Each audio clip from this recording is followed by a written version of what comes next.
కొన్ని కొన్ని sea foods మనం ఎంత తిన్నా తృప్తే ఉండదు. అలాంటి వాటిల్లో ఒకటి ప్రాన్స్.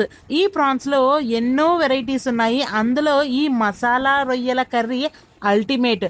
చాలా సింపుల్, టేస్టీ, కారం కారంగా ఉండే ఈ కర్రీ ఎలా ప్రిపేర్ చేయాలో చూపించేస్తాను. స్కిప్ చేయకుండా లాస్ట్ వరకు చూడండి.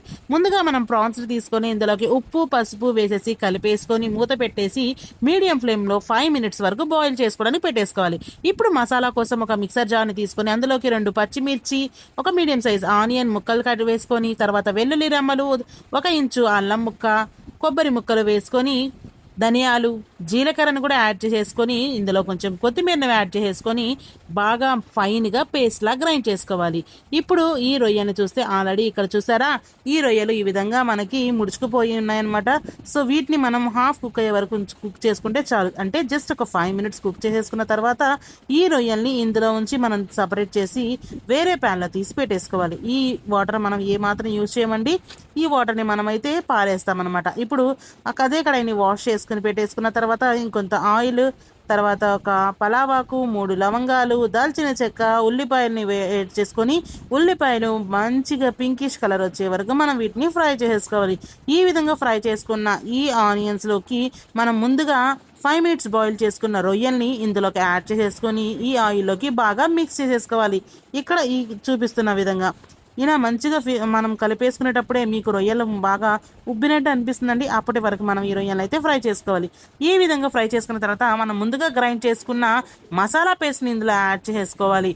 ఈ మసాలా ఫ్లేవర్ అనేది చాలా బాగుంటుందండి. కారం కారంగా చాలా టేస్టీగా ఉంటుంది. తప్పకుండా ఈ రెసిపీని మీరు కూడా ట్రై చేయండి.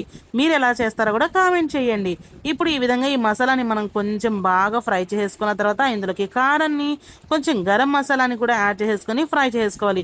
కింద మాడినట్టు వస్తుందండి, అది మాడినట్టు కాదు, కొబ్బరి వేసాం కాబట్టి ఆ విధంగా వస్తుంది. ఇంకా రొయ్యలకు కూడా అలానే వస్తాయి కాబట్టి, రొయ్యలకు ఆ నేచర్ ఉంటుంది కాబట్టి అట్లా కొంచెం మాడినట్టు అనిపిస్తుంది.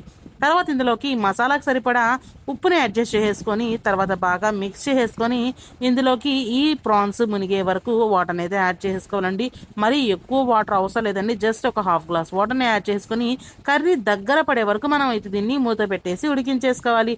ప్రాన్స్ మరీ ఎక్కువగా ఓవర్ కుక్ అయిపోతే బాగుండవండి, మరీ గట్టిగా రబ్బర్ లాగా అనిపిస్తాయి. సో చూసి జాగ్రత్తగా హాఫ్ గ్లాస్ వాటర్ అయితే కరెక్ట్గా కన్సిస్టెన్సీ సరిపోతుందన్నమాట.